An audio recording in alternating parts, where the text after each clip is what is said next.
Dr. Jothydev. I will briefly introduce him before he starts speaking to us. Now, he is an internationally recognized physician, researcher, and diabetologist from Kerala, India, and the founder, chairman, and managing director of Jothydev Diabetes Research Center. Okay. Now, after graduation and after has completed his MD, he undertook fellowship training in endocrinology at the renowned Mayo Clinic, shaping his lifelong commitment to innovation in diabetes care. Now, he has published extensively, contributing numerous textbook chapters and received multiple national and international honors for excellence in diabetes care, education, and technology. He's deeply engaged in public health outreach and charitable initiatives to expand access to quality diabetes care. So today he's going to speak to us on obesity, liver disease, and new treatment horizons. Please.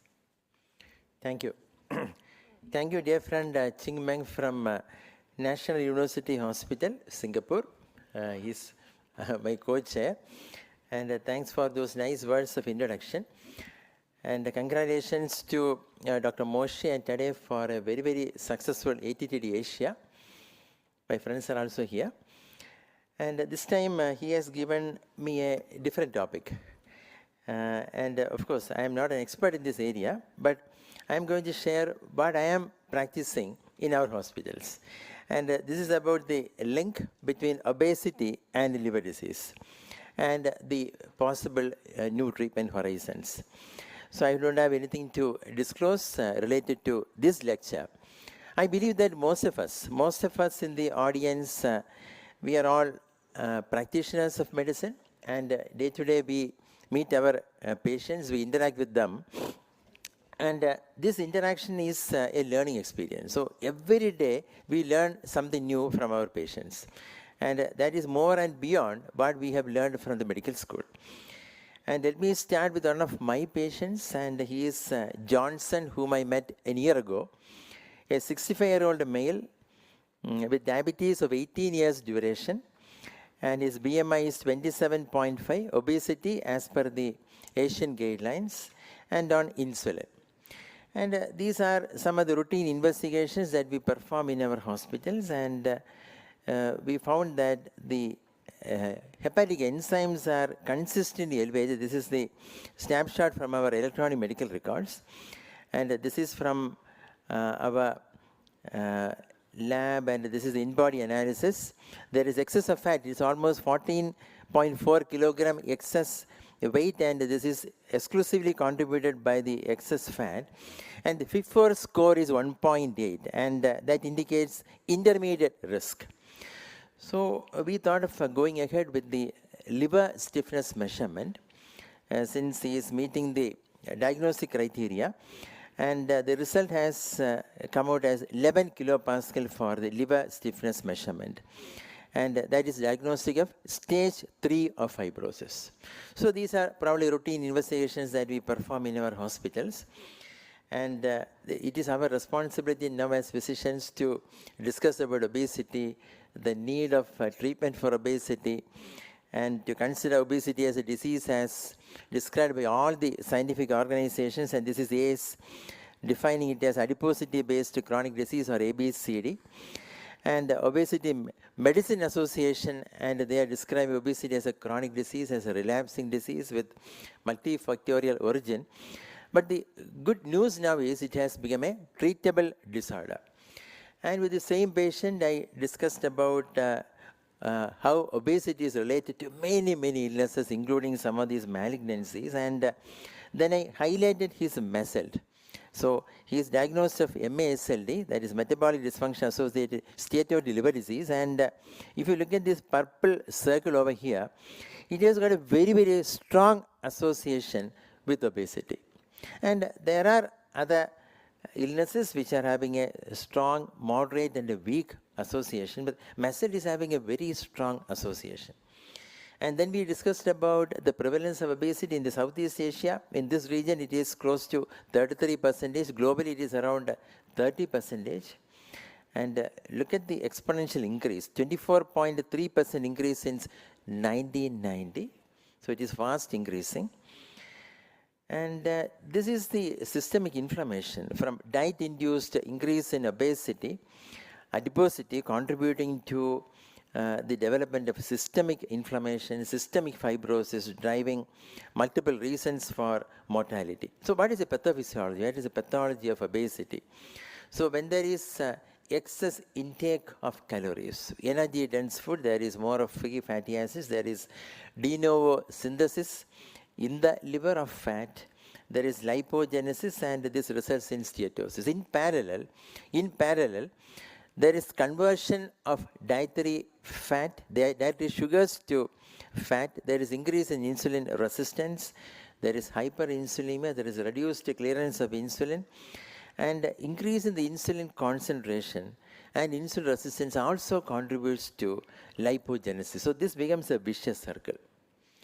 But apart from the usual drivers, always remember the fact that obesity and MAFLD, there are non-modifiable risk factors. So we cannot always blame our patients. And these are the non-modifiable risk factors, and genetic factors may contribute more than 40% to obesity, and for MAFLD, it could be even more than 60%.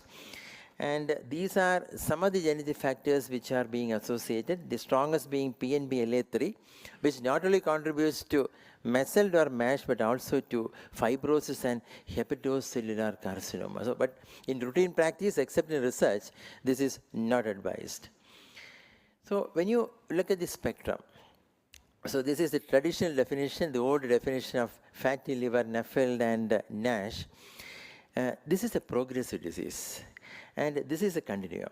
And you define the fatty liver or MAFLD when there is equal to or more than 5% triglyceride accumulation in the hepatocytes. And that is when you describe this as steatosis in the liver. And recently, in India, we have a revised definition for obesity. We were all part of the steering committee initiated by Dr. Anu Mishra, where we redefined stage 1 of obesity is when the BMI is equal to or more than 23. So even as low as 23 is now obesity. And when it is associated with limitations to day-to-day activities or with one comorbidity, and that includes MAFLD, then it becomes stage 2 of obesity, so that we don't miss anybody. And this is the new definition. So globally, now it is adopted. It's the same illness. And this is the old one, and this is a new nomenclature as initiated by AASLD, the multinational liver societies. And this was published in the June of 2023. So fatty liver is now renamed as steatotic liver disease. And NAFLD is now renamed as MAFLD, and NASH as MASH, and that stands for metabolic dysfunction associated steatohepatitis. So if somebody is asking me why the new nomenclature, so they have also justified it. So calling somebody as a fatty liver, so you are having a fatty liver, so it is it's removing the stigma with this new terminology, and it is focusing on the underlying pathology as the metabolic dysfunction. And it defines the condition by what it is, and it is having a very clear diagnostic criteria, and it is also addressing the overlap between metabolic dysfunction and alcohol-related liver disease. So now, why the significance of early screening? Why the significance of an early diagnosis? Why Dr. Moshe Tade has included in this technology conference a topic on liver disease, obesity, pregnancy, gestational diabetes. Dr. Sarah spoke about that. So why? The reason is MAFLD 15% will progress to MASH. And so, of course, these percentages are variable from geography to geography, and another 20 to 30% will progress to cirrhosis of the liver, and 1 to 7%. In some areas, it is more than 7%. Cirrhosis can progress to hepatocellular carcinoma. So that is the importance, that is significance of early management of obesity and associated MAFLD.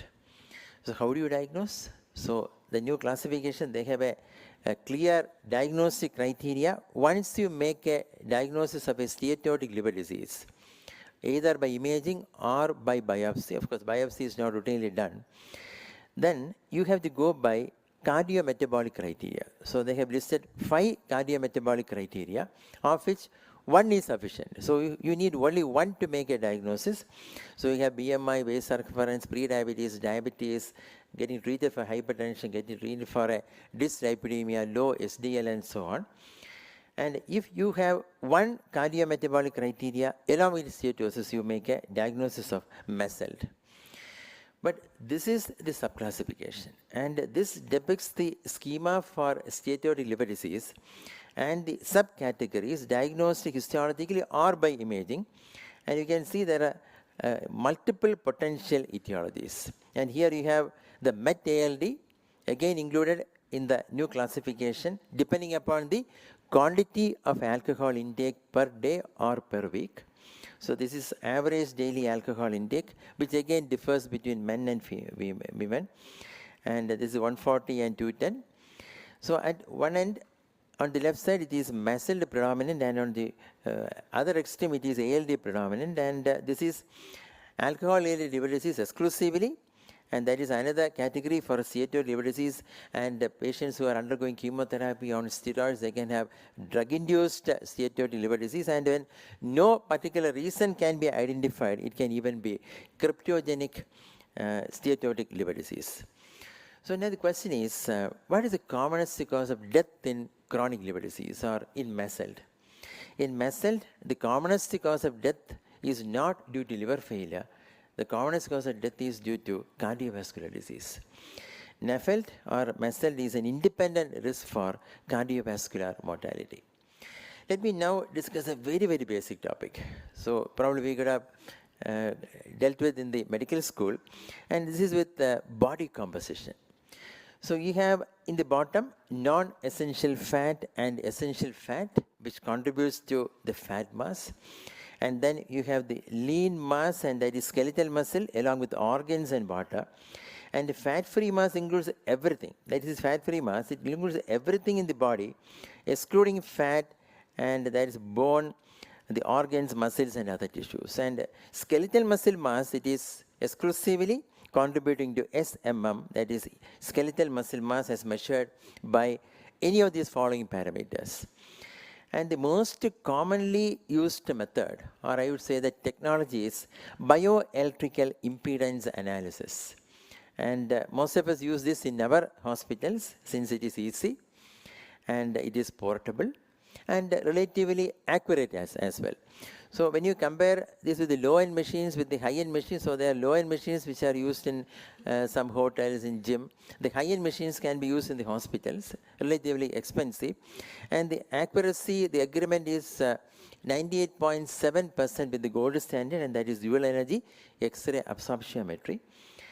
And that is the gold standard. CT is meant for visceral fat, and then you have MRI. So many of us do MRI in our clinical trials. So we are routinely performing MRI in the dual incretin therapy. In the upcoming new clinical trials, we are routinely performing the MRI, cumbersome, but no radiation. And it is a gold standard for measuring the regional body fat. And for some doctors who are practicing in the rural areas, there is a easy method for assessing the body composition, but it is less accurate, and that is with visual body composition with some mobile health applications, easily available in your smartphone. So this is how it transitions. So you can visualize the normal liver. This is a broad spectrum on how it progresses, and then you have the simple steatosis, and then you have the 4 stages of fibrosis. Only to remember the fact that F2 itself is significant fibrosis.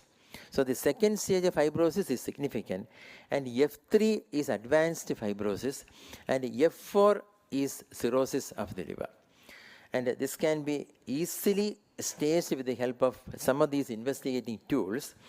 And now the question on whom to be screened. Whom to be screened if you are suspecting, and these are the broad populations to be screened: those with type 2 diabetes, medically complicated obesity, MAFLD in the context of moderate alcohol intake.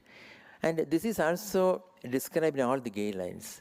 First degree relative of a person with cirrhosis due to MAFLD or MASH. So that is also one of the criteria for getting screened for significant fibrosis. So overall, the prevalence of advanced fibrosis will be around 20% in this population, relatively higher. I would say the highest is with the diabetes and with obesity. And the international organizations in the East, in the West, whether it is in Japan or US, Europe, the societies, RSSDA in India, so all of us are recommending screening in high-risk people, and that includes everybody with type 2 diabetes. And how do you screen? So we have the biomarkers, and these are the serum biomarkers, and then you have the non-invasive elastographic techniques. And this is the availability in green, and this is the cost. So these are relatively cheap and can be easily done in our clinic with some of the laboratory measures. And this is done usually in the clinical trials. This is a blood test measuring 3 direct markers. It is ELF scoring system, enhanced liver fibrosis, measuring the hyaluronic acid, procollagen 3 N-terminal peptide, and a tissue inhibitor of metalloproteinases 1. But very commonly and recommended by the associations, it is FIB-4 scoring. Very easily done. And it is very cheap. It can be done in any clinic setting, and you require only the age of the person, and then you require the platelet count, the AST level, and the ALT level. Very simple. You can use an online tool, enter the numbers, and you will get the FIB-4 score. And this is how you risk it, you score it. Low is below 1.3. This is intermediate, and a number above 2.67 is high. And the merit is, it has got a very good diagnostic performance for stage F3 and above. So for advanced, it has got good diagnostic performance, but the major setback is it is not very accurate in predicting moderate fibrosis. So that is the major setback, with relatively high accuracy and low cost, suitable for in-clinic use. But there are certain disadvantages, and this is what I am listing here. This is applicable for Asian population, though some of these observations are from India. Indians develop MAFLD at a relatively low BMI. The hepatic enzymes could be even normal. So even in the presence of normal hepatic enzymes, you cannot rule out even advanced fibrosis in the Asian population. And the so-called lean or quite ALT phenotypes, there is chances of false negatives. And in obese Indians, greater metabolic noise, the ALT patterns, the platelet count, the steatohepatitis differences, this can disrupt the FIB-4 predictive ability. Earlier this year in Chicago at the American Diabetes Association, we presented a study from our hospitals in a total of 536 people with diabetes, comparing FIB-4 score with elastography, that is FibroScan. And unfortunately, there was no correlation. Though FIB-4 is widely popularized as a screening procedure, there was no statistically significant correlation. This time, it was in the higher BMI categories. So I don't know the reason, but this is happening routinely. So probably we may have to go for elastography and not only FIB-4. And some societies are recommending a lower cutoff limit, instead of less than 1.3, 1 or even 0.8 in the Asian population, so that you don't miss anybody.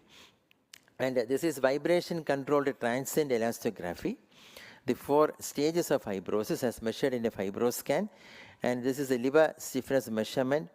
2 to 7 kilopascal is 0 to 1. And advanced liver scarring or cirrhosis is when it is above or equal to 14 kilopascals.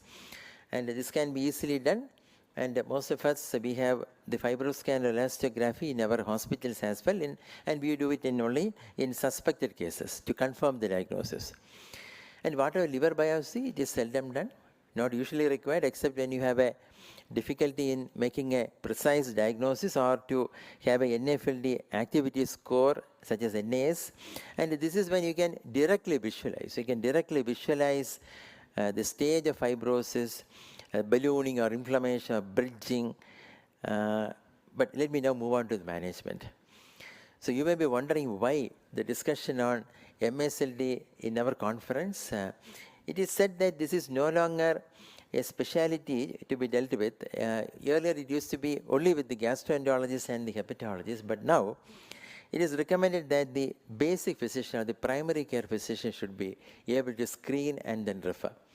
And when we are practicing diabetes or endocrine, we are supposed to perform the screening and, if possible, early management. And this is the power of weight loss. And weight loss is the key to the management of MAFLD.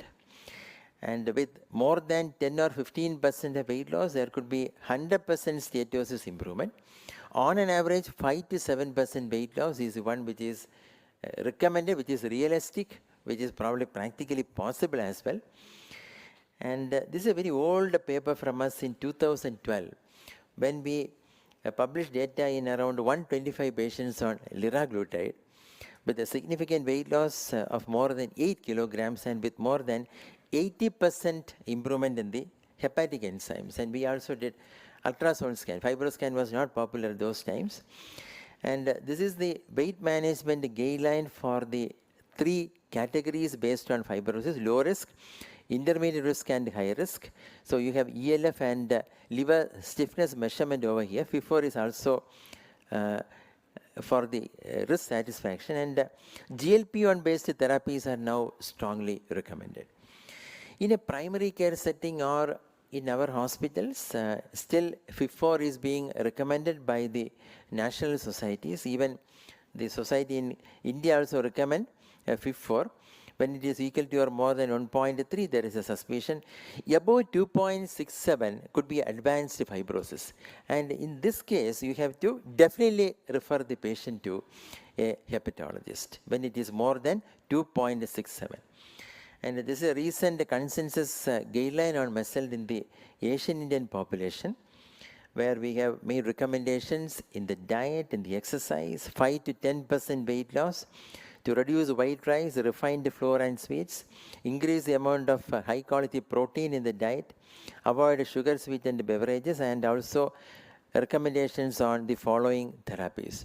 And these agents are recommended by the American Diabetes Association. So I was going through the guidelines published yesterday by the ADA for 2026, and they have highlighted MAFLD in the new guidelines.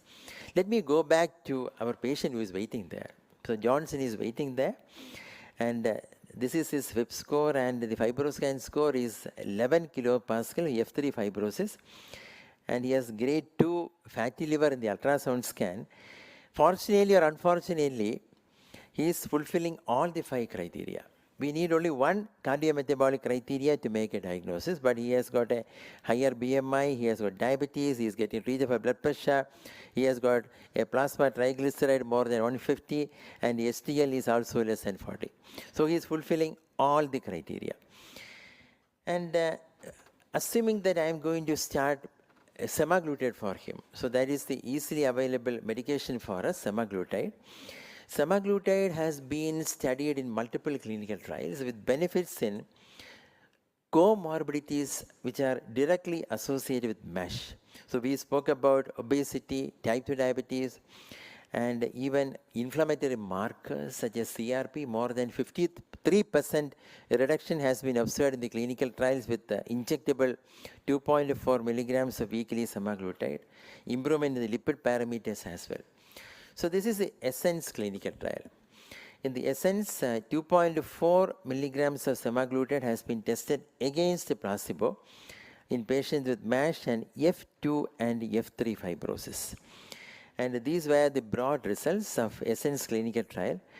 Resolution of steatohepatitis with no worsening of liver fibrosis in 62.9% of people on semaglutide against placebo, and this is improvement in liver fibrosis with no worsening of steatohepatitis in 36.8%.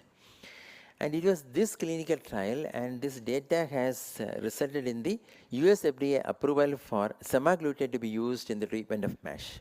So it was a landmark clinical trial, ESSENCE, to be remembered forever, and with the huge improvements in hemoglobin A1C, weight reduction, and also inflammatory markers and cardiovascular risk parameters. Of course, we have the data from tirzepatide, the dual agonist as well, from the Synergy NASH trial. 62% improvement, resolution of MASH with no worsening of fibrosis. Not yet approved by FDA, but yesterday the American Diabetes Association has made a recommendation that a dual agonist such as tirzepatide can also be used in obesity and in MAFLD. And these are the results from resmetirom, and this is Restifra, and it has got a different mechanism of action. It can be given orally. It is directed towards the liver. It is a thyroid hormone receptor selective agonist, 60, 80, and 100 milligrams. And this is the Mestro-NASH phase 3 clinical trial. Steatohepatitis resolution without fibrosis worsening 26 to 30% against placebo. So this is another drug which has been US FDA approved for the treatment of MASH, resmetirom. So these are the three agents. So I am giving you a comparison of the three agents, the mechanism of action, and this is a THR beta agonist, and these are the clinical trials which led on to its approval. Tirzepatide, we are waiting for the safety data in liver disease population and needs further evaluation. So that is why the FDA approval is awaiting for tirzepatide. So if I go through the summary of these recommendations and the guidelines, whether it is from the EASD or from the ADA or from the American Association of Steatotic Liver Disease, and this is association which changed the nomenclature to the new nomenclature. Average weight loss which is recommended is 7 to 10%, which can improve the steatosis. Pioglitazone is still recommended. Of course, GLP-1 is now strongly recommended by all the organizations. Vitamin E has been found to even improve NASH and also some changes in the histology, but high doses of vitamin E as recommended has been in some studies. It has indicated that it can result in prostatic carcinoma in men. Bariatric surgery is probably reserved only for GLP-1 or dual agonist non-responders who cannot tolerate a GLP or with other contraindications. Otherwise, probably most of them can be treated with the drugs available currently. So these agents are very potential, very powerful as well. So our patient Johnson has been started on semaglutide. And this is 8 months, 6 to 8 months after semaglutide. Weight loss is 8 kilogram. And fibroscan, you can see it has improved from an earlier value. This is a FIB-4 from 1.8 to 1. And with fibroscan, liver stiffness measurement has also improved from stage 3 of fibrosis to stage 1. I would call it F0 fibrosis since it is now only 1.8 kilopascal. So now we have the tools. Earlier we didn't have any effective therapy, even if we are diagnosing a MAFLD or MASH or obesity, but now we have very powerful and safe therapies. So obesity and MAFLD are important and serious diseases. They are chronic, they are progressive.